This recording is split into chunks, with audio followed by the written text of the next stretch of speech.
This is Abnormal Entertainment.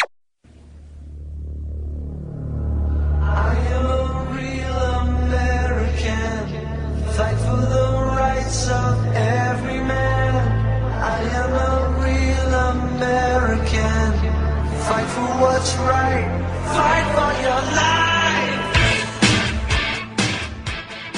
You're listening to the No Cry Zone, a progressive political podcast on the Abnormal Entertainment Network.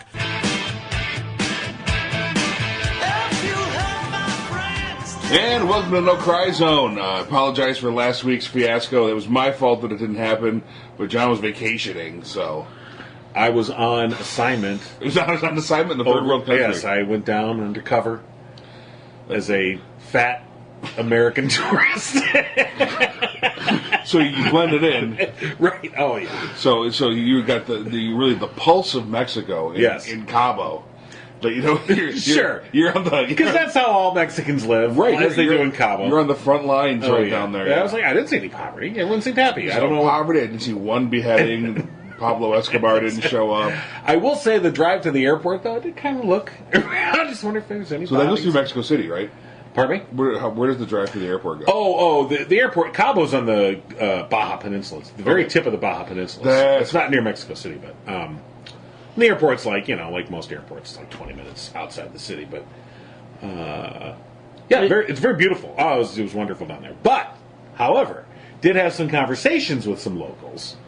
And they're because at least in Cabo, a very, resort, vacation-oriented town, and the people that work there, I mean, their livelihood is based on, you tipping and being friendly and all the rest. So they're very wary, I think, until they know what your political affiliation is. So if you're a Trumper, I think they're just like, whatever, just make sure you tip me. Like, I don't give a shit. Just make sure you tip the service, please.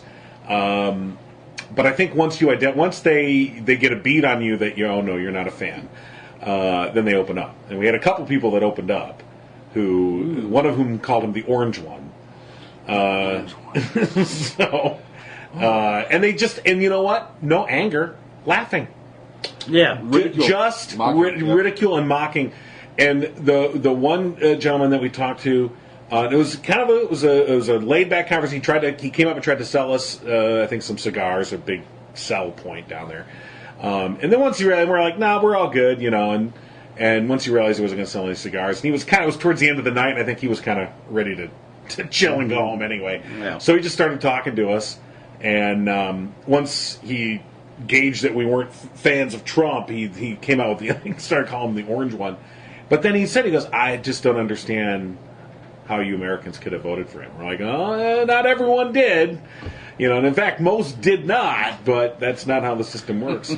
But they were just... explain the we didn't go there. We didn't go there. I'm like, most Americans don't even understand the Electoral College. But how... Okay. So, very interesting, though. And the thing is, for a country that I'm sure is perceived as a shithole by many of his minions, beautiful. I mean, endemic Mexico. poverty. We saw a little bit of that, but the people themselves, very friendly, nice, welcoming, whatever. I mean, it's a tourist spot, so it's hard to gauge. But I enjoy Mexico. Every place I've been. Yeah. I'm scared of Mexico. Yeah. I really am. I'm scared of Mexico. Have you ever been? No.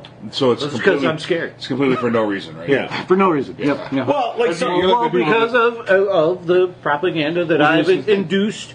I've never actually been on site. It's not that there's no reason to fear. I've gone to very southern Arizona, very southern Texas. Never been in California, but those type of environments where I felt outnumbered were a little bit scary for me. You probably were more dangerous in southern Arizona near Tucson. Right, than you would have been in Mexico. Right, exactly, yeah. And that is the... That's kind of indicative of us as a people, though. There's a large reason why Trump got voted in.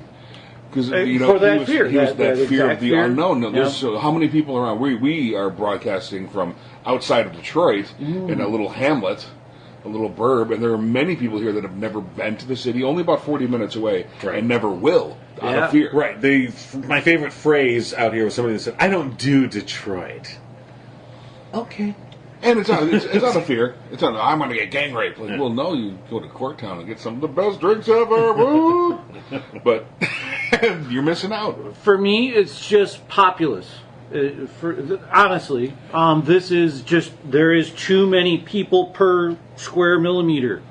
Past 23 for me, and that is an honest. Past. You know, if I get past that way, I'm starting to feel uncomfortable. I worked in Detroit. I've spent a lot of years in many of our populous areas here in the Metro Detroit area, Southfield, West Bloomfield, all of those areas now. It's not a rational like fear, or it's just I'm getting to the age where I don't want to endure that. That's not. I don't think that's a fear. That's a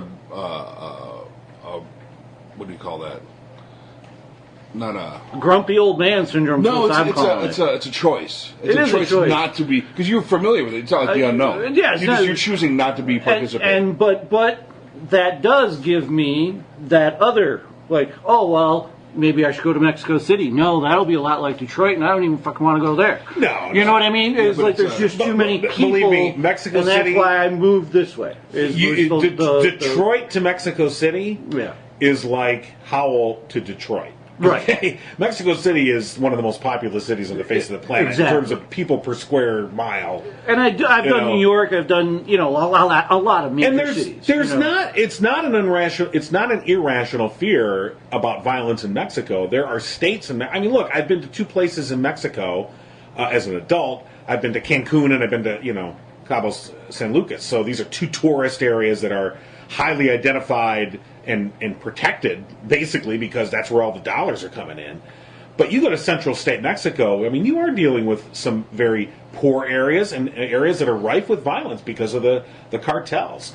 And, talking to some of the locals, one thing that you do get is the sense you get is their sense of their government is that it is not working for them at all. Right. And I know that we think like here, cynicism. The level of cynicism there is by a power of 10 higher than it is here. Oh, yeah. And so we think, government's useless, and, that there's this endemic cynicism here. And I think, there is, but it doesn't even match what I think most Mexicans feel about their government. And I think they probably have more rational reasons to think that than we do. Or Russians feel about their government, or... Well, when Mexicans come here, they see a tangible display of government working every time. Oh, there's streetlights. Yeah. It's a tangible display of government working. Mm-hmm. Oh, the traffic is regulated. Well, that's odd. Yeah. Now, I got on a bus in Matamoros. So Matamoros is right outside of Brownsville. And Brownsville, Texas, and Matamoros was that city where all the Santeria beheadings were going on at the time. Mm-hmm. We didn't know. We wanted some drinks. So, we got on a bus in Matamoros, and I have never, ever in my life been someplace where there is no traffic laws. Absolutely none. Mm-hmm. It is straight up Mad Max free for all there.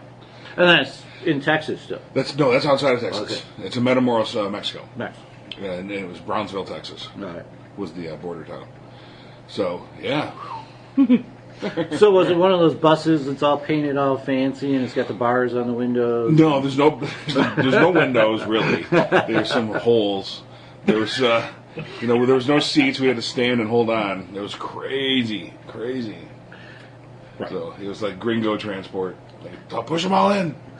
And going back to John's point, that is one of those things that I do bring up to people who get on their high and mighty horse about not paying taxes and things like that, is you can, pretty relatively, especially as a white man, maybe not as other races, I don't know the extent of racism everywhere, but I can pretty much go anywhere in this country and not, fear that there is no law and order at all.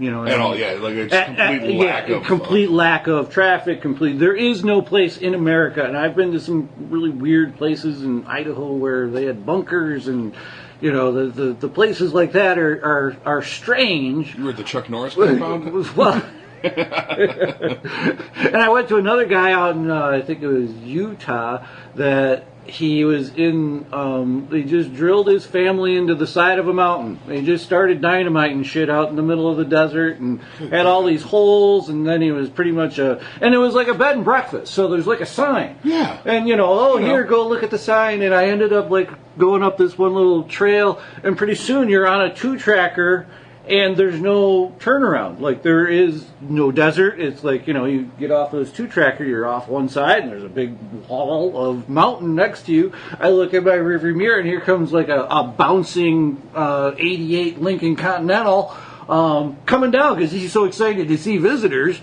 And he gives me the whole tour of his facility. Even then, I did not feel like this person that I'm dealing with right now is going to not fear any law and order, even way the hell out there. I mean, I would have died. Somebody would have come in looking for him. He didn't want that hassle. I felt that, So his criminal laziness saved you. Yeah, I think so. He just didn't want the hassle of killing me and burying me in the wall. I would feel safer in the biggest ghetto in Chicago than I would in a mountain holdout with some crazy cannibal. He had lots of kids and stuff. He was cannibal. He was eating. So he had other snacks he could get to. Yeah. I'm sorry. We went on a tangent. How do you feed those kids? I was just trying to point out that's where your tax dollars go. Is for law and order. Is for a government that is, quotes, representative of our. Well, interestingly, though, I think we've learned during the Trump era how important it is not just the government but the institutions of our government or of our country, of our society. And I think when you look at Mexico, if we want to continue that analogy, I mean, Mexico for most of the 20th century was dominated by one political party. I mean, literally dominated. In other words, all of the governorships, the president and the legislature were all run by the party PRI. And I don't think it was until 2000 that a non-PRI president was able to take office in Mexico. When you have that one-party rule, where one party calls all the shots, it's a diminution of the institutions like the courts, like the banking system, like other other systems that have their own spheres of influence that all operate within each other, but under a common template. They all have their own, influence and their own protections. One-party rule hollows all that out. Yep. I mean, it just takes it all away. So I think with Trump, his main objective, I don't even know if it's even an objective because it would have show some intent. He's got to choose that. right. But I think one of the results has been a winnowing away, a diminution of our institutions, like the courts, like here's regulatory systems. So we all can look at the branches of government right now and say, well, it's all run by the Republicans. But is it? Is Trump really a Republican, or is he a Trumplican? He's a Trumplican. Because he is. Yeah. There's even in the past couple of weeks, and the Republicans are too fucking stupid to realize it. A lot of them. No, not anymore. Well, he gave him a real big example, and then so we were talking before we went on about the dog and pony show that Trump put on after his meeting with the Parkland students, and what he thought about guns, and the man advocated getting rid of due process. He wanted to start confiscating weapons, banning certain things, all the stuff that everyone else in that room, all the other Republicans in that room, advocated against. It's the stuff that he brought up. And he had to be cognizant of him of doing it. He's not that daft. No, I think that particular thing, that's right out of his playbook. It's that chaos theory of governance or, of management. So he sowed this massive discord. And the Republicans, for no reason, were largely, not all, but largely were like, they didn't know what to say. I mean, there wasn't any widespread. I mean, look, we know that if Obama or any Democrat had said anything even remotely close to that, we would still be hearing about it to this day. Right. He says it, and there was basically crickets. I mean, because I don't think they knew what to say. You're right; it came at him out of left field. Right. A lot of stuff came out of left field the past couple of weeks. And I'd like to point out, even the Democrats didn't get on board with that. Is I do believe that is wrong. Right. It should be. You should have that roadblock before you get the gun. You should have these roadblocks before. And what his whole thing is these people already have them, and we're not going to stop anything until we just go and get them. And that was a scary point to me, because he believes that. He really believes that they should just go and get them. And that is the thing that's going to start the war. Because he lives in a world where I want, give me now. Yes. That's the world that he lives in. Yeah. Well, the Democrats had nothing to say because he went left of them. Yeah. He went way left of them. Well, that's, and so if I was Chuck Schumer, I wouldn't know how to react. I'd be like, maybe the best reaction is not to react. Let's see what happens. Yeah, exactly. I mean, just like start popping the popcorn. Let's watch. More butter, please. Just unbelievable. Then a couple days later, he announces new tariffs on aluminum and steel.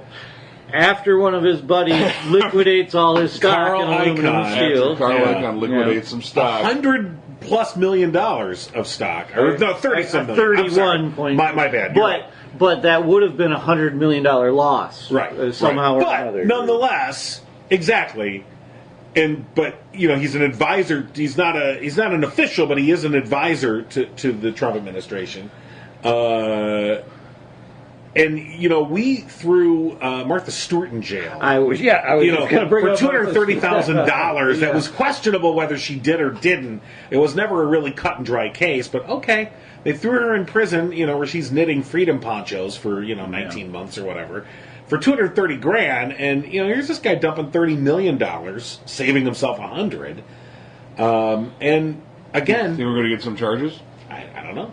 This is where the diminution of institutions comes into play.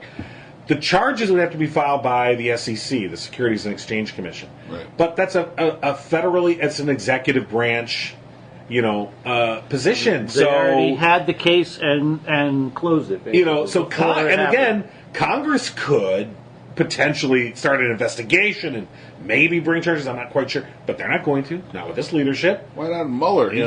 He's bored. Well, what might happen though, and this is where our system of federalism certainly does look much better. Now, you could see the District of New York, because Wall Street's located in Manhattan. Right. The Eastern District of New York, the state attorney general in New York could very well say, all right, hold on, we're going to look at this now. And like I said, that division of powers between the state and the federal government, if you wondered if that was a good thing or not, I'm like, here's an example of where this is a good thing. Right. It is a good thing, because if the federal government is completely captured by lunatics, which it is right now, hopefully your state government can act as some sort of a bulwark against that. Yeah, Rick Snyder's going to... Oh, wait. No way. Well, we're all screwed. Right. So, okay, how about this? We've had a show of solidarity against Trump in his own Justice Department with that convenient dinner op, the photo op dinner, right. with Jeff Sessions, Rosenstein, and who else? Who was the other guy? It was the Attorney General, not Attorney General, but Solicitor. Yeah. Solicitor General, I believe. Sure. Yeah, the third guy. We'll look that up. We'll get our staff Wikipedia is on there right now. Yeah.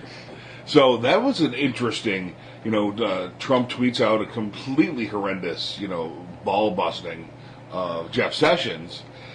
Some Republican Confederates in the Congress going on record saying, I wouldn't let anyone treat me like that. I understand what Sessions' problem is.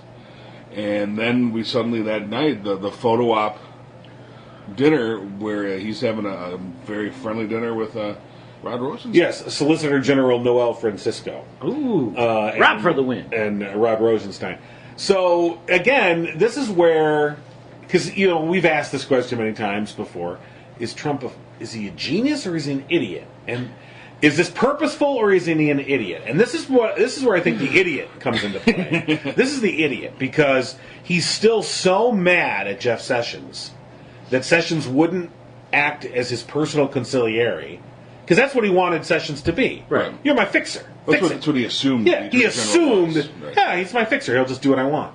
because he bought all the bullshit that was fed to him about Obama and Eric Holder. Right. You know, Holder's it was his attorney general, and Holder just fixes everything for Obama. So he bought all that shit hook, line, and sinker. Never bothered to actually look and see, like, is that true?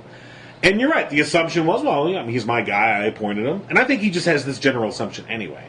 I appointed you. You owe me now. You work for me. I own you. Yeah, not like you work for the American. Fuck the American people. You know, I don't even work for the American people. Yeah. So his alienation of Jeff Sessions, ongoing and continuous alienation of Jeff Sessions, and I'm like, you just push him into. At a certain point, it seems to me that Jeff Sessions is like, well, then go fuck you and your mother. Like, I'm not quitting. If you want to fire me, go for it. I'd say if Sessions had a backbone, that might happen at some point. I'm not sure he does. I don't know that he has a backbone because, I'm going to stand up for the Constitution and what's right. No, not at all. He's going to stand up for him. Yeah. He's doing it for him. Well, I mean, he came back. He's been fighting for his reputation since they called him racist and wouldn't let him on the court.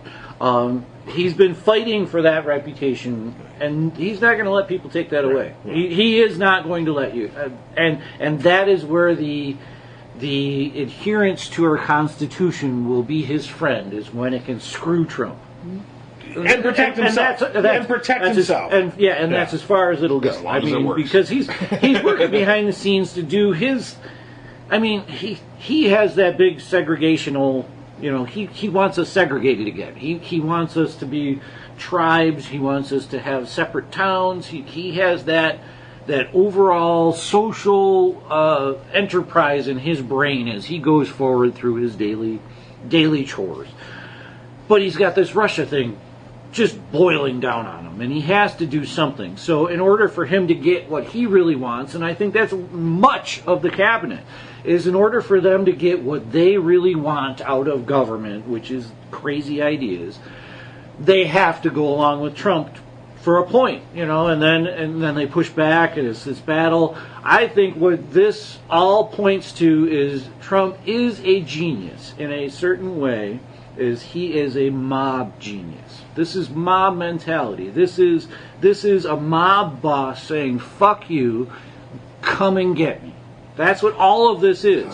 And every time he gets himself in the newspaper, you're forgetting about one other thing that he's doing as a mob boss. I mean, he is capturing something. Right now it's Zinke. Zinke is going out and getting him all these mineral rights. Where do you think that money will end up going? It'll go to Trump somehow. And that's why he wants the mineral rights. But see, as it always is, if that's true, and I'm not saying it's not, okay, let's take it at face value that you're right, that's his genius, so to speak. Right. We'll put quotes around it.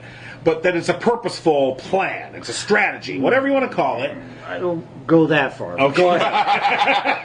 I think it's just fuck you. Okay. It's just that's fuck just you. That's just his mentality. That's his bearing anyway. Just come and get me. You can't do anything to me. Come and get me. But the stupidity then, the idiot factor comes in with the completely not recognizing that you're not John Gotti. And by the way, look what happened to John Gotti. Okay? Got. You know, look what happened. They got Al Capone on his taxes. I'd rather have John Gotti. You know, oh my God, wouldn't you? Yeah, it's I'd rather have Tony Soprano run the country. Well, you know what would be best about that is they wouldn't have the worldwide ties already. Kushner doing a deal in India right now, and running off and pushing Trump Towers at the same time. The nuclear deals in Russia or in the Middle East with the Russian company, the oil and gas sanctioned off monies to Rosneft, I think it was. Right. It's already done. That's a done deal. The money that who'd they do with the Trump Tower in Russia, and then said, no, fuck you, you can't do it all, and took all the money. They just took the goddamn money that they brought out. A bank in Russia did 100%.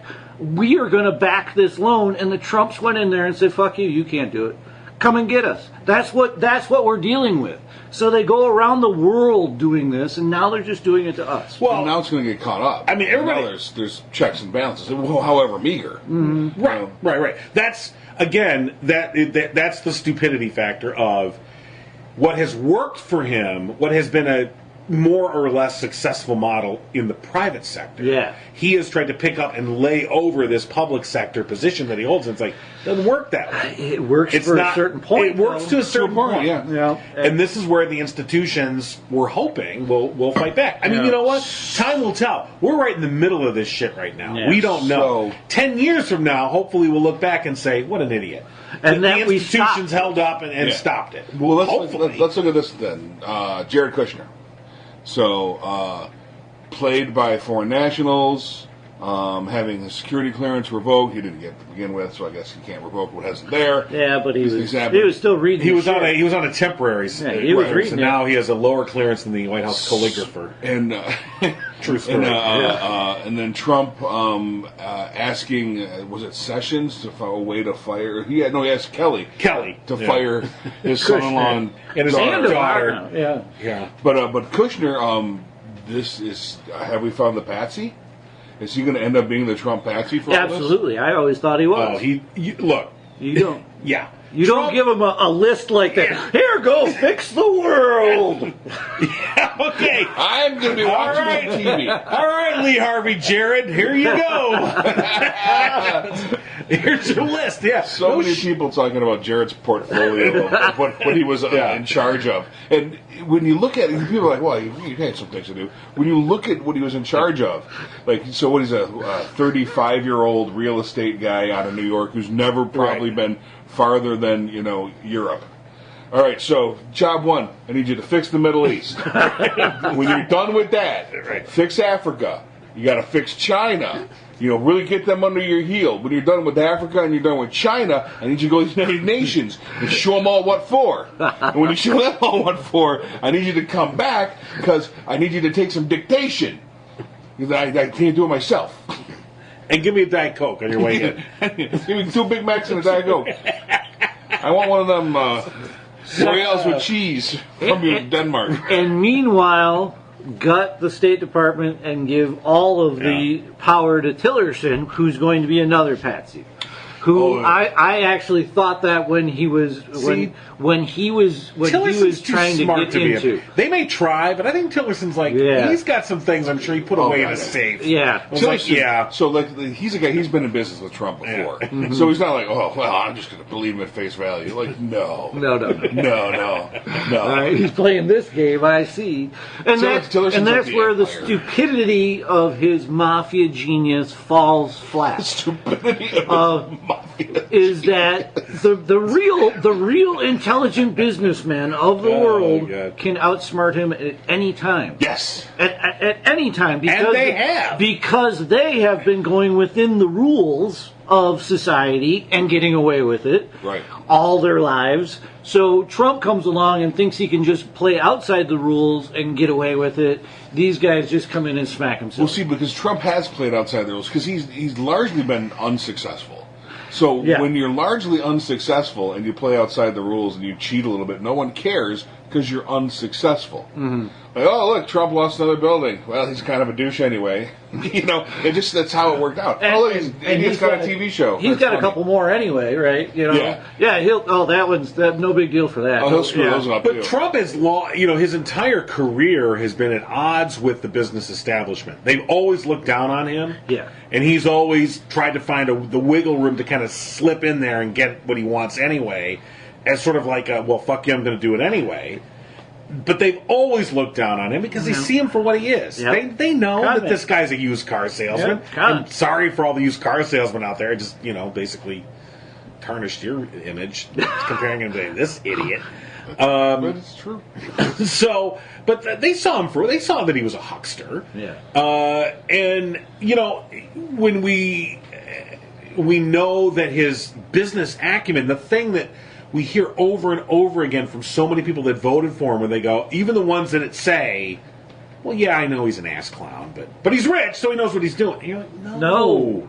Stop it. Yeah. He's rich because he's being propped up. He's rich because he says it, and he won't prove it with his fucking taxes. And whatever wealth he has is propped up. Yeah. Look, his whole empire came crashing down at the end of the 80s and the early 90s, and he had to take out huge loans, and that was, by the way, When he did that, he got out of the real estate development business. They say he's a real... He doesn't build anything. He doesn't develop anything. A licenser. He licenses his name to people that actually do the building and the developing. They just say, all right, Trump's a brand. That was part of the deal that when he cut the deal with the banks, that they saved his ass, and they weren't going to. They were predisposed not to. Yeah. And again, this is in the early 90s when all his casinos started going belly up. And that's where he went for the Russian money, the Russian mafia money. And he eventually turned to the Russians to keep it going. But part of the deal was they said, you can keep the name. You will, because the banks recognized, well, the name, I guess, has some value. So you can keep because they took all his properties, right. And the deal was, this was at the time of the negotiation, the banks had to decide, like, do we let you still call it Trump? Or can we just put our own name on it now, or sell it to whoever, and then they can call it whatever they want? And they said, no, keep it Trump. It's a brand. It has some value. We'll just use it that. So Trump, from that point forward, that's been his game, is to just license his name. Trump University, Trump Wine, Trump Steaks. Oh, God. And then when the Apprentice came along, that completely saved him. Mm-hmm. That took his brand and put it on steroids. And the producers have actually come out on that and said that they understood that was part of the premise, is they were actually poking fun at him. Right. That you are such a failure that now you can actually come and be a successful person on television with our help. And the best thing is Trump took it seriously. Yeah. Oh, I'm important. Look at me. And you're right. They're behind exactly. You can almost hear the snickering behind the scenes of the producers. The only way it would have worked is if he took it seriously, though. Yeah, true. Right. If he played it for the joke, it wouldn't have worked. Yeah. He had to play it like Shakespeare. Yeah. It was dead serious. Absolutely. As he tells the singer from Poison, you're fired. I'm serious. Oh my God, is he Shakespeare of our time? This fucked up time that we have now of lies and dishonesty, and he is it. He is the one that can steal the attention and steal. How many podcasts we've talked about this man? How many media minutes have been spent on him? Is he going to outlast this? That's the new thing. That's the new thing about the quote today I saw on Twitter was him and China's president. He's like, "Oh yeah, I like how you stole all the power. Maybe we'll try that." President for life. Yeah, president for life. Yeah, that sounds. We should try that. Yeah, we should do that. Once you get a good guy in, and that's his whole mentality of. It's like a vacuum. He just, whatever he can get, he sucks it up and steals it and puts it behind him. And anybody who oppresses him, he puts on his little list that he's going to screw him till the end of time. Well, what he can get is getting fewer and fewer. And every day if this presidency goes on, more people are like, this guy's a douche. Right. And it's or he's a loser. Or even if but they see that he's not going to win. This isn't going to work out. I think there's more people that maybe they like Donald Trump. Okay, they like him poking fun at the things that they feel have oppressed them. They like that he's a white nationalist. Mm-hmm. Whatever it is that they like about him, fine. But I think more and more as each day goes on, there's enough of those people, little by little, that go, this ain't going to work out. Right. So you just get too many fights. You go searching for the counter. And, I think it's an important thing, and I wanted to bring that up, but go ahead. I wanted to hear your point first. Searching for it is fine. Continued, it results in stalkers. It could. It can get dangerous. So the counterpoints they're all out there. They're all the same. They haven't changed in a year. The people that 100% behind the guy are still 100% behind the guy for the same reasons they were before. Nothing's going to change that unless he tries to take their guns for real, and then game over. But the more I want to say moderate people because they're still stupid for voting for him. But the people that had a single issue that they liked, like he's getting rid of the politically correct. Like, okay, that's wonderful. Like called what? Manners. Yeah, not being an asshole. That's being rescinded. So those people are like, well, he's really kind of damaging things. Well, I mean, and I talked to them as well. And if your issue was trade, Unfair trade, we're getting taken advantage of by these foreign companies, I mean, that was a big part of his message. That was a big part of his allure. There's a lot of folks that felt like, oh, yeah, the Chinese and everyone else taking advantage of it. So here he's about to go sign into these tariffs into law. And then, I was reading in the New York Times. So, for instance, one of the biggest importers of aluminum is Anheuser-Busch. Okay? Because beer comes in cans made of aluminum. And they make a lot of it. And guess what else you need for infrastructure? Guess what's going to cost you more? So your Bud Light, all right, the piss water of American beer that has to be the official fucking beer of the Trump campaign, that shit's going to cost more now. Yeah. All right? I mean, and that's just one little teeny example. I'm just saying, the notion that, we're finally going to show him who's boss, you're living in 1950. We don't live in that world anymore. This notion that we need them, they need us. You can't play. There's going to be too many losers. Yes, some industries will gain. If you are a steel processor, you will see benefits. I mean, this article I read in the New York Times. One guy saying, look, if this goes through, I'm going to be able to hire 300 people in the next 6 months. I'm going to invest $100 million in a new smelting operation. This is going to be great. That's nice. That's fine. Okay, good for you. But that's the win. What's on the losing side of this? The losing side is that there's one company that makes the rebar that is used almost universally in roads across the U.S. Mm-hmm. That rebar manufacturer, he's going to be laying off 10,000 people, probably, in the next couple of years if this goes through, because suddenly he's going to be at a complete disadvantage to foreign steel. That's going to come in because they're going to tax the shit out of his, and so they're going to be able to get their, So it just the thing is that there'll be a little winner here, but you're fighting a bigger force, the economic forces of globalization. You can't change a globalized world, and it shows a certain level of naivete. That's what I'm really getting to. So whatever your issue was, if it was trade, if it was political correctness, if it was guns, the wall, whatever it may be, you go, okay, that's nice, but it's you realize that there's no rationality behind that. Yeah. Like, think of how is he really gonna the whole thing. The wall is the prime that's exhibit A of the irrational bullshit.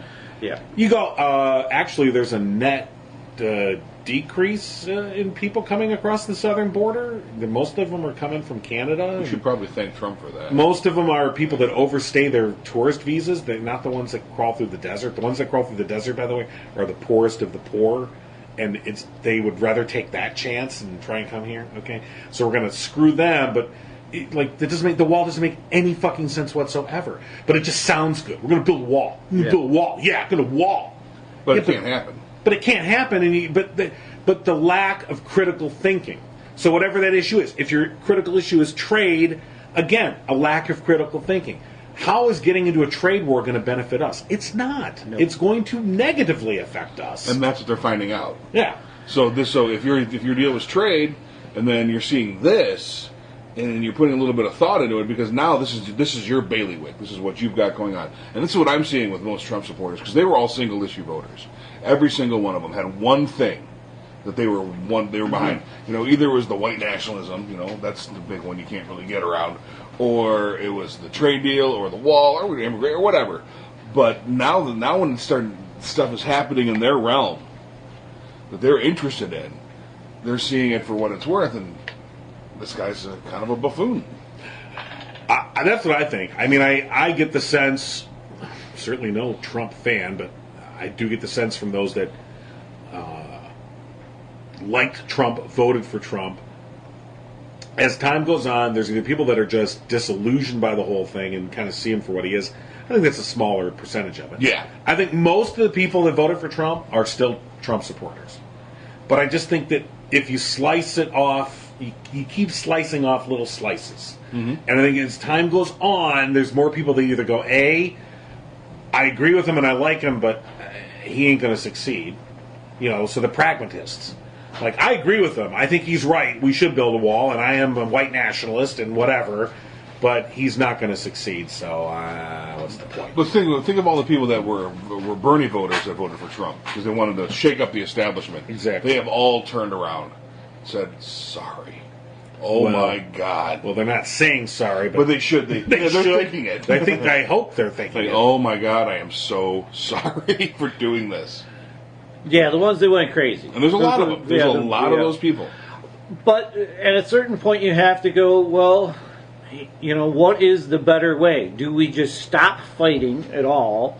And Sam from the Bernie Club that I joined and became disillusioned with just texted me saying the Democratic, convention is going to be happening and voting should be happening. And if we all, the Bernie supporters of the world, go down there, you can change the Democratic Party. So those people who are, that were over the top are probably the ones that are still moving on and going to be at this Democratic convention soon in April and will be able to change the way the Democratic Party functions on a path towards those things that Bernie wanted. I would Medicaid say that those are for the people all. that wouldn't show up, though. Those are the ones that have written off the Democratic Party in general. Well, no, they want to change it. They want to take it over, is what I see. See, what they haven't figured out is the Democratic Party is constantly in fundamental change, period. Yes. And there is never... This is not a well-oiled machine, people. It's not something you can run in and change. It is in constant flux because there's just disarray.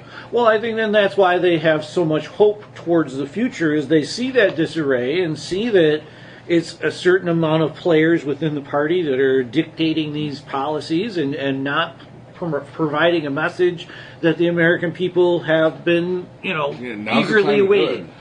But the presidential election was not a time to do that. To No, burn the house down. Yeah, no. Now's the time. Especially with someone like Trump on the other end. Right, and they should all be apologizing. But I mean, I think to look at the Democratic Party, I think that because you have this notion of it has to be one way or it has to be the other. In other words, it's got to be the Hillary Wall Street way, or fuck it, it's got to be the street Bernie way. And it's got to be one or the other. And you're like, it's got to be both.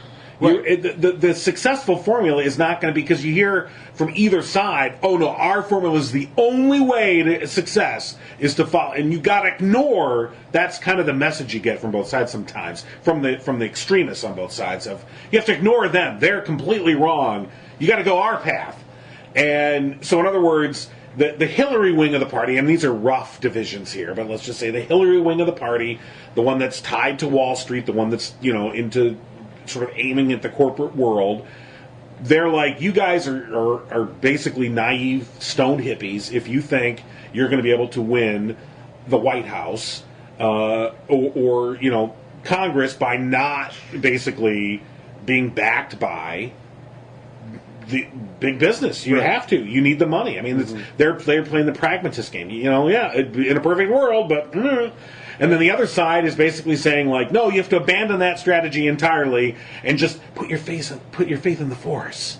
Luke, turn off your scanning computer. Yeah. Well, see, that was the root of my disillusionment. Is they brought up an amendment that they wanted to bring at the last convention that no one could take money from businesses, and that to me raised a big red flag. Is like the other party is raising money from businesses. There's no laws saying how much we can spend, which I think would be the answer to that. Is like, say this is the limit. This is how much. That's you can what I'm spend. trying to say. Split the difference. So find exactly. that middle ground that you can say, look, I'm not going to please everybody. And some of the extremists in the Hillary wing are not going to be happy about it, and some of the extremists in the Bernie wing aren't going to be happy about it. But the majority of both can see that there's something in it for me. In other words, compromise. I don't think that's going to happen because I believe... I don't think it will either. In my heart of hearts that we don't have a two-party system. We have a six-party system right now. All right. There are 6 distinct parties. 3 of them call themselves Republicans, 2 of them call themselves Democrats, and 1 of them calls themselves Libertarians. In the Republican Party, there's the mainstream conservatives, the big business conservatives, there's the Tea Party, 2 separate people, and Trump. 3 parties right there. Democrats have the Bernie side and the Hillary side that we've loosely determined. They're pretty separate. And then the Libertarians. We are functioning under a 6-party system right now. And that's why things can't work. And it's a Venn diagram, too, because there's interactions between those factions. And every party has a Venn diagram that it's part of something in there. You're going to find crossover in all things. Right. I mean, we have 6 divisions within 2 parties. I mean, you can say 3 with the Libertarians, but let's face it, the Libertarians are not a viable party. No, but I'm just saying we have six national parties. There's that 1 percentage point. Yeah. They're viable. Yeah. Well, they're spoilers. They're a viable spoiler, no doubt about it, and they've done it, and they'll continue to do it. And that makes them relevant. Because I didn't say they weren't relevant. I just said they're not viable as a party, in terms of being a ruling party. I mean, show me a Libertarian congressman or a Libertarian governor. I'll start to pay attention when the Libertarian can win a governor. So I'm just talking division of votes. Right, I get what you're saying.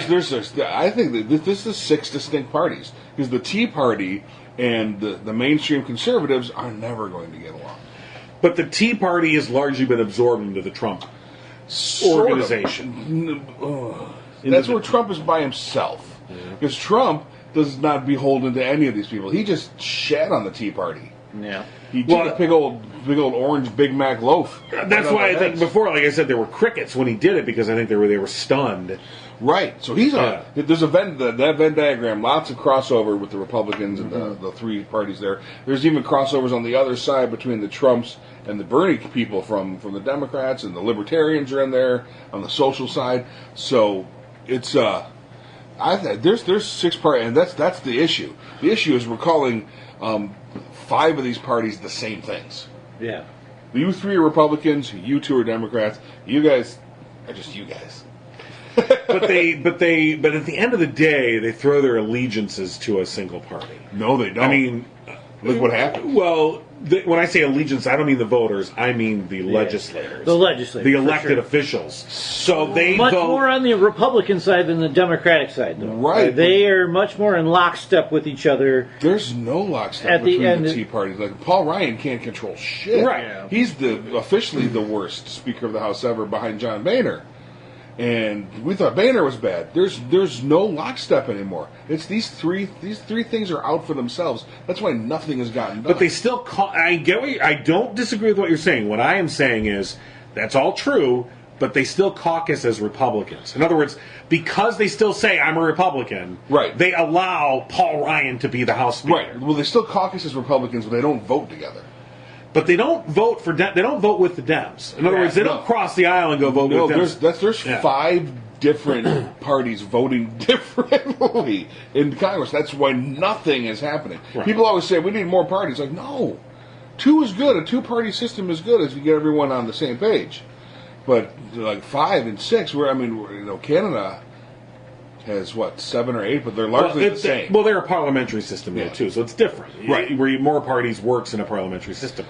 I mean, there's a case to be made that our long-term best interest might be in a parliamentary system, but that ain't going to happen. So what's the point of talking about it? I'm going to invest in wigs. I was going to bring that up this week. Was like, in this system, isn't this the best chance of the Bernie vision, the individual freedoms?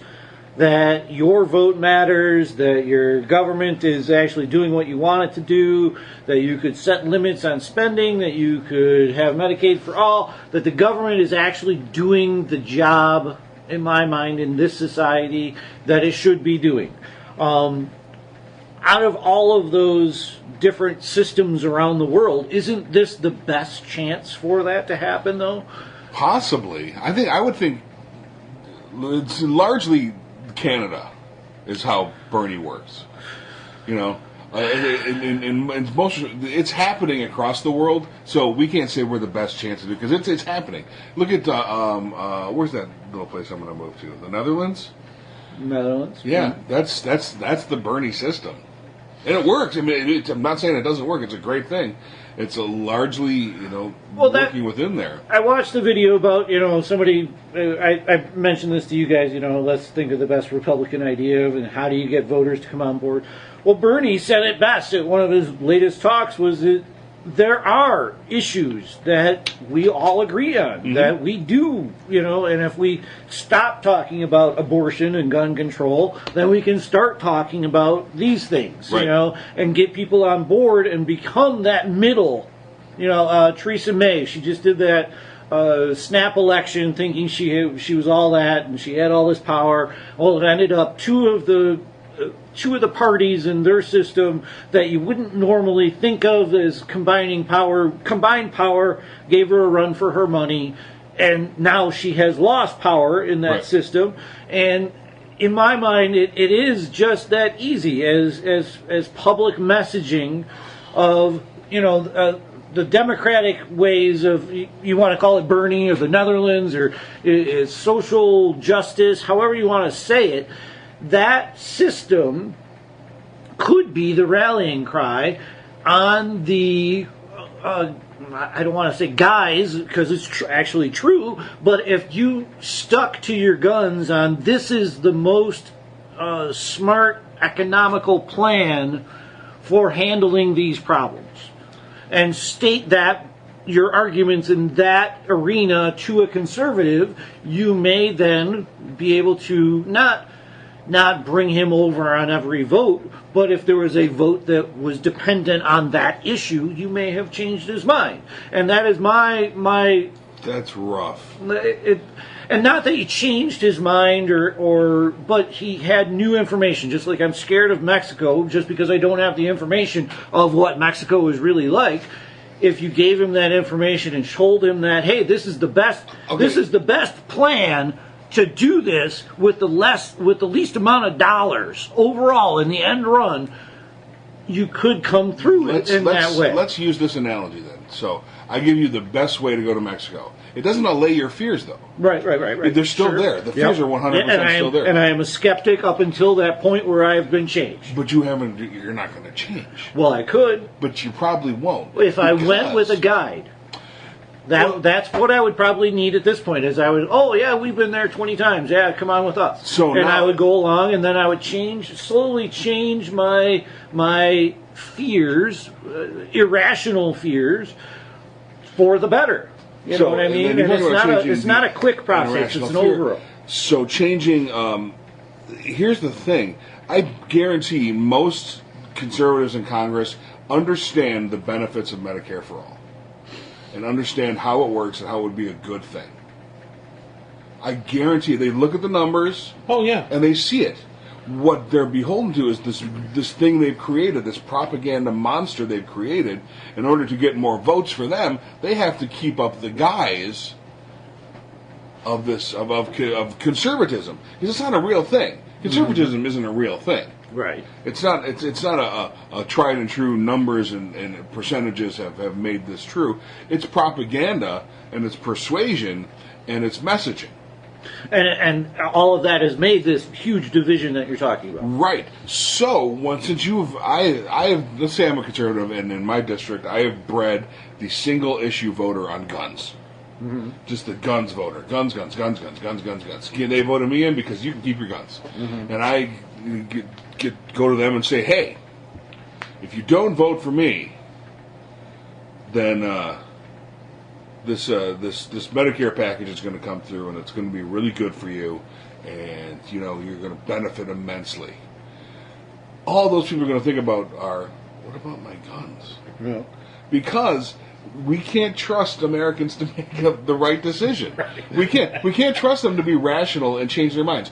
I could talk to you for days and days and days about how safe Mexico is and go with you as a guide, and you could still panic in the last minute and go, no, I can't do it. Maybe Medicare for guns. That's it. We will take care of your guns. We'll expand Medicare for guns. Medicare for guns. If you own a gun, you get health coverage. Holy shit, I think we just found it. That's it, boys. Mark the time. I think a new political party was born. What do we call ourselves? The Gunpublicans? The Republicans? The Gunnocrats? The Gunnocrats? No, the Boomocrats. The Boomocrats. And see, I often think that about abortion too, is that right now the argument is for abortion or against abortion. Couldn't you have another argument? Was we hide abortion? We're not putting it in your face. You know, I mean, there is another argument about that. We're just not putting your nose in it. We hide it real good. We haven't bad dogged you with our abortion yet. And that was my final vote. Like, you know, you guys know, I was heavily on the fence. I really did not want to vote for Hillary Clinton in this last election.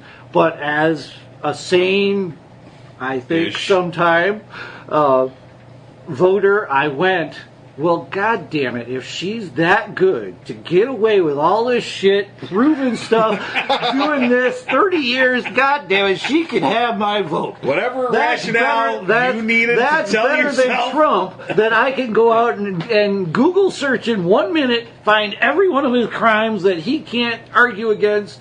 Here's Hillary, she puts up her taxes, she puts up this, she puts up that. Even if she is a criminal, even if she is the worst criminal in the world, she's damn good at it.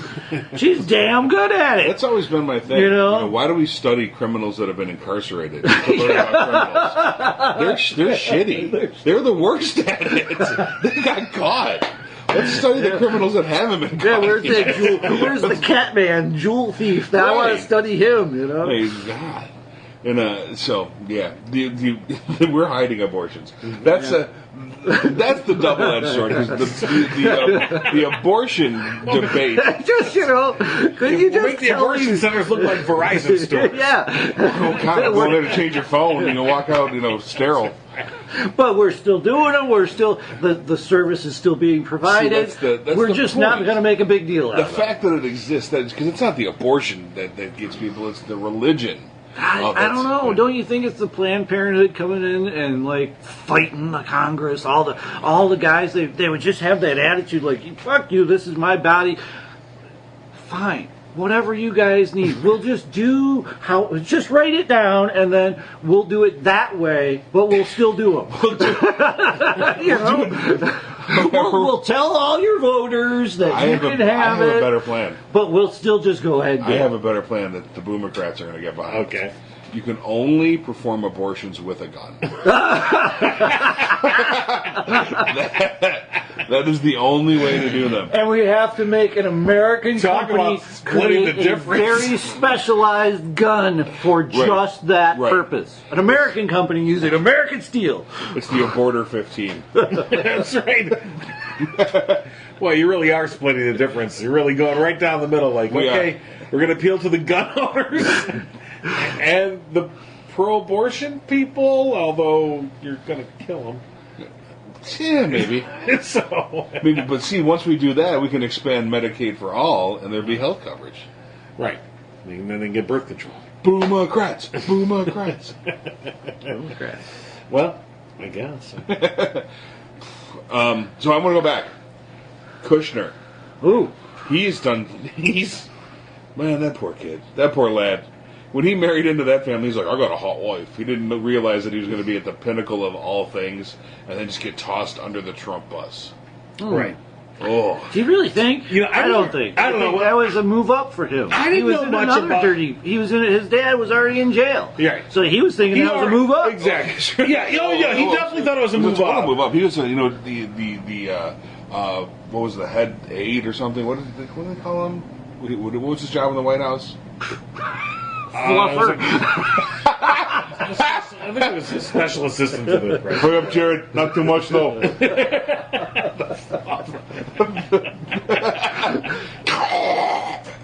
Come on. Give me a Diet Coke. So not again. So the thing about all I ever needed to know about Kushner, I didn't know much about him until after Daddy won, and when he first showed up. And this is like the first couple months of the presidency, when he showed up at the military base, and he's wearing that fucking suit and tie with a bulletproof jacket, with a flak jacket over it, looking like what? That's all you need to know. I was like, this guy's such a clueless fuck. Like, okay. James Bond would have done that. But he'd have pulled it off. No, Bond would have worn a tuxedo that was bulletproof. Right, yeah. It would have had an it would have just looked like a, bullets under. were ting, ting. And they make those. Yeah. They do, actually. They do, right? actually. I mean, I believe it's an American company. I have a Tux Supplies T-shirt. the world. That's as far as I go. Well, okay. But, Kushner, it's easy to paint, like I just did. I mean, it's easier to paint him off as some sort of a doofus or an idiot, but he's just as corrupt. Like, he knew what he was marrying into, and I think he's been taking notes. Mm-hmm. I think he looks up to Daddy. Sure. To Daddy Trump. I think that he's going to, if anyone's going to hit, anyone from the inner circle is going to hit jail time. Oh, yeah. He thinks, well, I married your daughter and I've given you grandkids, so, I'm in. And I'm like, no. But you're still a Jew. Yeah. Later.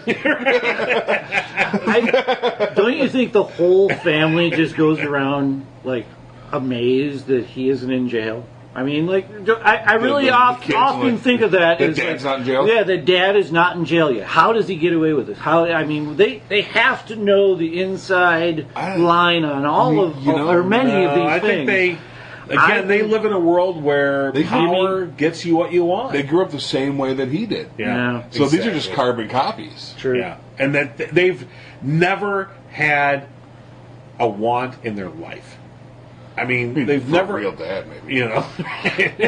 But their entire life has just been, I want, give me. And here it is. Essentially. I mean, there's no struggle in there. There's no struggle in their life. I feel like most people, their character is formed out of struggle. Whatever your struggle was as a child, as an adult, that's where your character is formed. When you live a life free of struggle, I think you lack character. Right. Oftentimes, not always, but I think it is a pathway to being a characterless person. If you grow up with everything you ever wanted, then normally people go out and they find the struggle. They find something to compete at, or they find something that they're passionate about, even if they have time. And these people just seem to be passionate about fucking people over. Yeah, right. That seems to be their goal. They got that from Dad. Yeah. He got it from his dad. Do you think they actually think of it as fucking people over, or just getting what they want? Getting what they want. Yeah, I don't think that really even factors in. They're sociopaths in the extent I don't think that factors. How you feel, how the other guy feels, never enters the equation. I think for most people to rip someone off, to literally rip them off, is difficult because you have at least some ability to go, I wouldn't like that done to me, so I guess I won't do it to them. I mean, very simplistically speaking, but you have the ability to empathize with somebody else's. These are true sociopaths. They have no ability to empathize whatsoever. They don't care. It doesn't even enter into the equation what happens to that person. They don't care. You're just something to be used and abused and move on. Yeah, there was a quote from Herr Trump that, hey, we have the greatest economy in the world, and if you're not a part of it, you should become part of it. Just like he did. However that happens, you should do what I've done, is what I took that as. Is like, we have the best economy in the world as long as you do what I've done. We have these laws that are in place that if you screw up, you can go bankrupt, you don't have to pay people. That's basically, I took that as a, if you aren't like me, you're stupid. That came from our president, Yeah. Right, but this, again, not a guy that's, there's no sophistication with this person. No. I mean, because he's never had to be. There's no nuance. It's just A plus 2 equals 3. I mean, that's the Trump world right there. And 2 plus 2 equals burritos. On Twitter he posted about the whole tariffs. He posted, trade wars are good and easy to win, except we've never won one. No. So Count Dooku made this trade embargo in Phantom Menace, and he didn't win. Right. And then trade wars. Currently involved in trade wars and limiting trade for Iran and Russia. That's not good for them. They're really Right. pissed off about But they're it. easy to win, David. Oh, God, yes. He's super easy to win. They're easy to win if you got no dog in that Yeah. fight. Right. If you personally are going to make out... shit. You're personally going to make money regardless. No shit. And that, I think you've hit the nail on the head. That's really what it is. He can make these huge pronouncements because a tariff on steel, he doesn't build anything. He doesn't give a shit. He doesn't care. It doesn't affect his bottom line. We're Once making again, my logos out of iron now. As soon as he came out with this, I went looking for what the fuck else is happening. And this is the week that they're going to roll back the 2008 banking regulations. Yeah. Right. That is buried in every fucking paper on the planet right now because they're talking about this ridiculous plan about tariffs that I really don't think he's going to go forward. Even our own manufacturers and GM and Bush and all of these companies are telling him not to. I really don't think that was the purpose of all of this. The purpose of all of this was, once again, you might think as dumb, but I think this was to take the conversation away from what is really happening. He is giving back all of the power to the bankers that we took away after they crashed our fucking economy. But, and Rob, that is the problem right now is nobody is focusing on that. Here's the thing. No one will. Yeah, no there one could will. be there could be no news at all Yeah. going on, but that wouldn't be the focus. Yeah, never ever. It wasn't the focus when they were When put they into took it place. away. Right. No one cared then. Yeah. This is all the American people don't give a fuck Yeah. about stuff like that because it's way beyond their pay grade. I don't know, man, because when they were Expensive talking, beer, not way beyond their pay grade. but when we were talking about bailing out the auto insurance companies, that was on everybody's. Want to know why? Because that matters to everybody. The auto industry impacts every industry on the planet. Yeah, I hear your point that it will never make the news, but my point is the banking industry getting these regulations Oh, yeah. is far worse than Yes, the yeah, auto industry, yes. and we're And, going to you give know, away and- money, and us- we're going to run ourselves it's- right back to And the same place. putting those regulations in place was a far better thing than anything that hit the news when they went into place, Yep. and no one talked about it. then no either. one talked But about when it you then. talk about bailouts, that's what you're saying. I'm got to pay for the auto industry. Like Joe Q. Public's got to pay now. Yeah. Oh, well then let's deregulate some banks. I like my bank. Well, we had just bailed out the banks for far, far more than we bailed out the auto companies for, and that was the point. Right. Was And the auto companies were bailed out for a fraction, and again, the auto bailout, probably one of the biggest and best achievements of Obama's presidency, because he didn't need to do it politically. It probably would have been a helpful thing for him to just go, yeah, fuck it, I can't save everything. Sorry, you're under, But he recognized, these are real jobs. People are going to lose their jobs immediately. Mm-hmm. It's not some, there'll be some effect later on. No, people will lose their jobs tomorrow. And lots of people, and down the line, the waitresses that work at the restaurants near the plants. I mean, there's a ripple effect to the economy would have been. It affects everything. Yeah. And so, and again, what David was just saying, I mean, I just think it's so true that when you look at the banks, how much they have the same ripple effect, if you will, through the economy. Absolutely. The same absolute. They are the economy in a large sense because they underwrite it, and but no one thinks they go well. They don't understand it, so they don't care. Yeah, it's a basic misunderstanding of what a bank If I don't understand does. it, then I don't care. Well, I know what a car is. I buy one every 2 years. Here's the thing. We're bailing the banks out. Everyone, we need banks. I guess they do a bunch of important stuff, so that's cool. We're bailing the auto industry out. Aren't they for profit? Aren't they? Don't they work hard enough? We were told you got to work hard to make money. You just don't get free money. What we do to the banks, people don't understand banks are for profit. They're not the place that just holds your money. Your $1.50. Yeah. Keep your savings account open. It doesn't work like that. That's not what the banks do.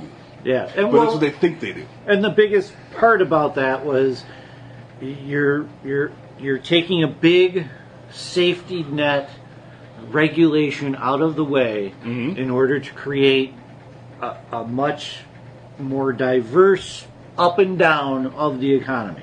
Is the banking regulations were put in place to stabilize the economy and keep it from going way high and way low. Right. It goes medium high and medium low those type of things are going to be out of play, and when it goes low, that's when you lose your house. That's what I'm saying. Here's the thing. That's when you lose. So the people at this table and the people that search out and listen to a podcast like this don't need that information. It's good that it's out there that you're saying it, but the people that need that information don't give a fuck. All right.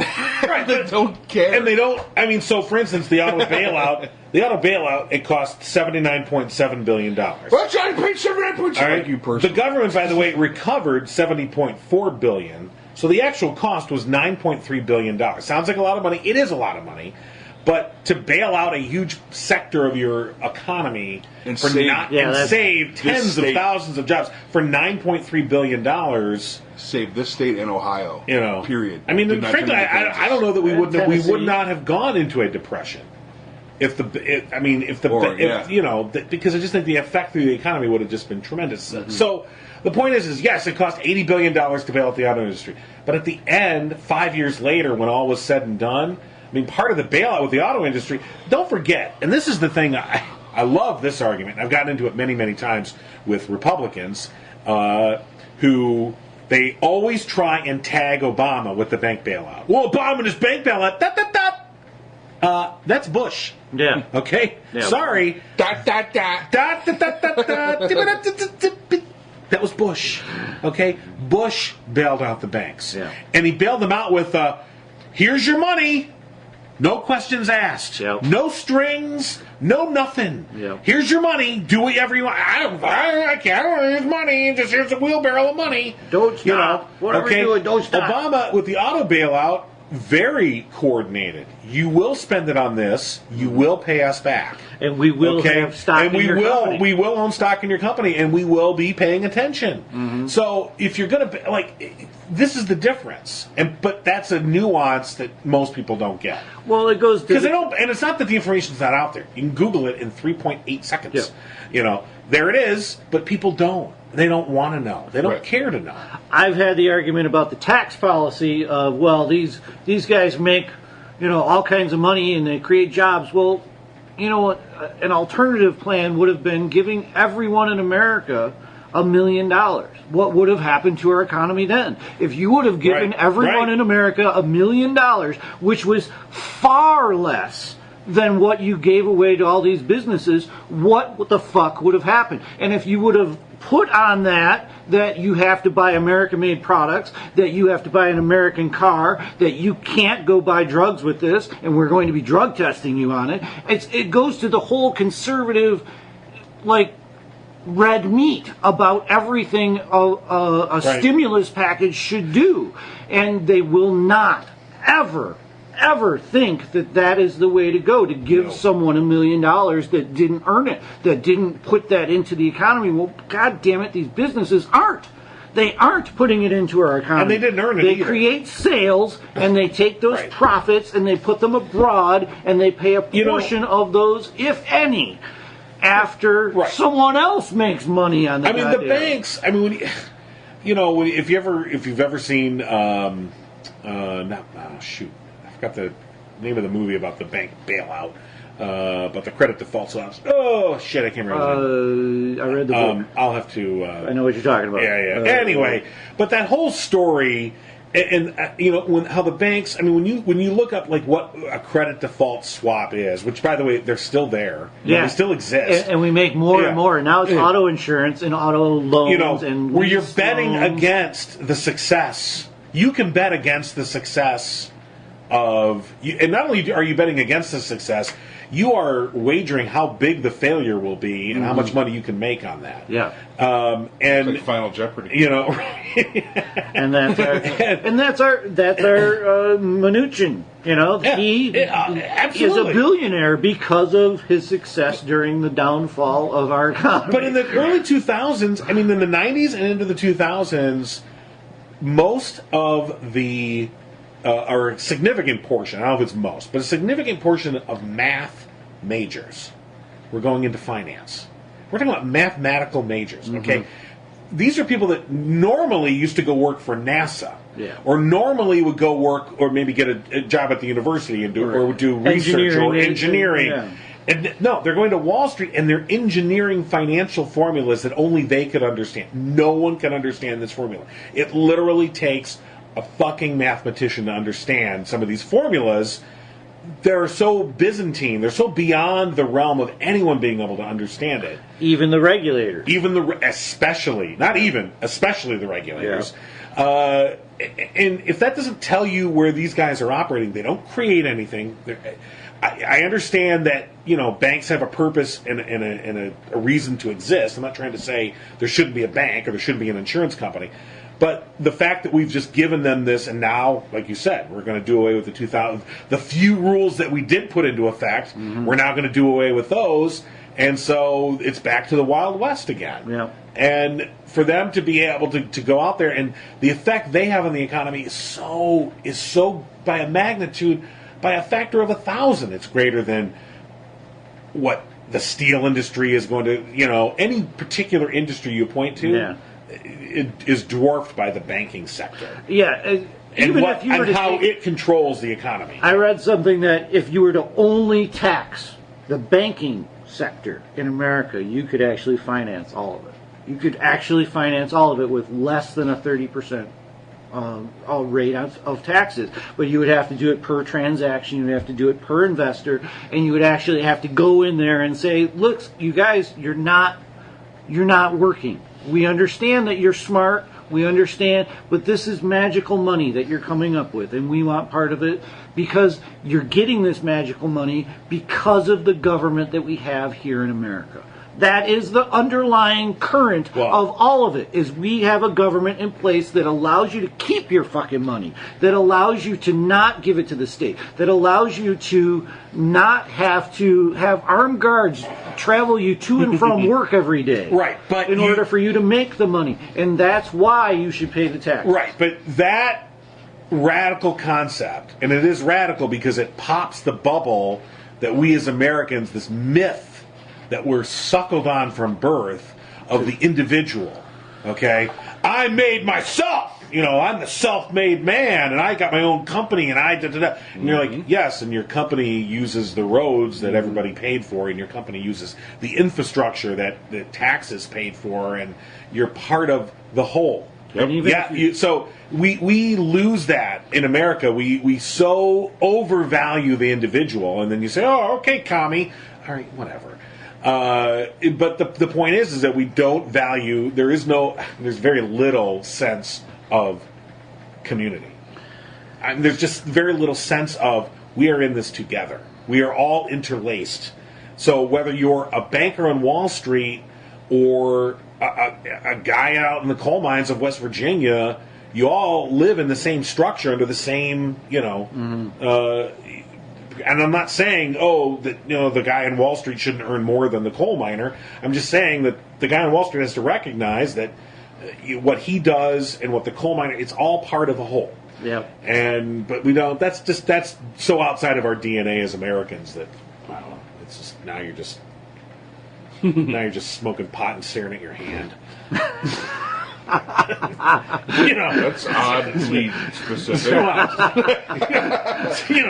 Did you ever notice your hand, man? Did you ever look? Really look at your hand. Just look, it's amazing. Same as a coal miner would have, or a banker, or...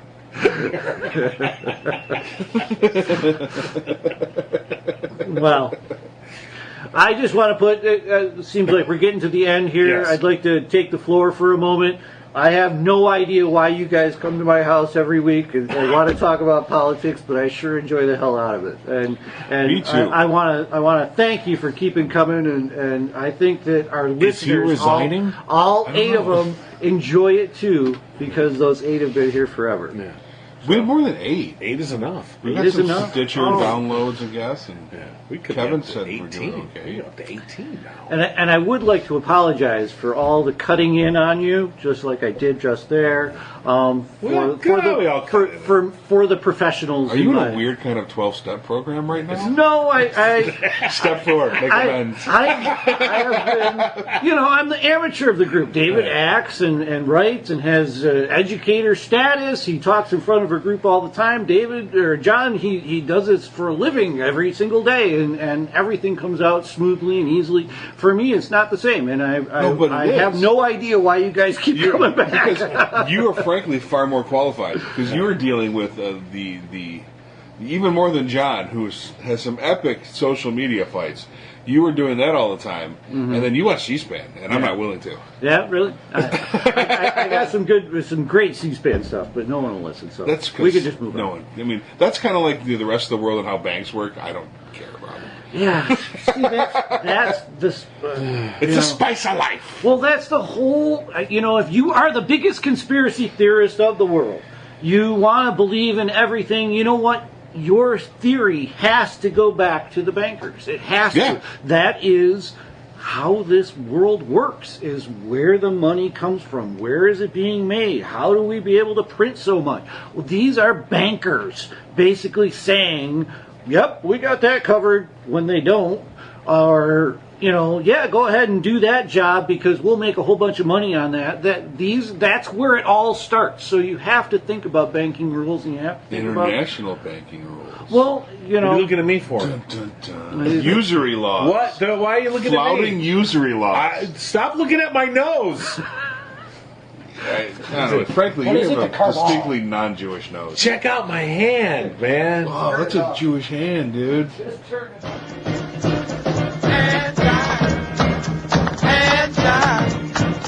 Hand jive, doing that crazy hand jive.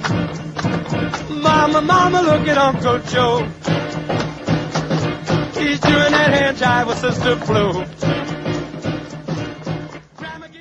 Find more episodes of The No Cry Zone at thenocryzone.com. Tweet Rob, John, and Dave at No Cry Zone. And find The No Cry Zone on Facebook. Listen to every Abnormal Entertainment show on Google Play, Apple Podcasts, our YouTube channel, or anywhere you find your favorite podcasts. And don't forget to visit abnormalentertainment.com. You've been listening to the Abnormal Entertainment Network.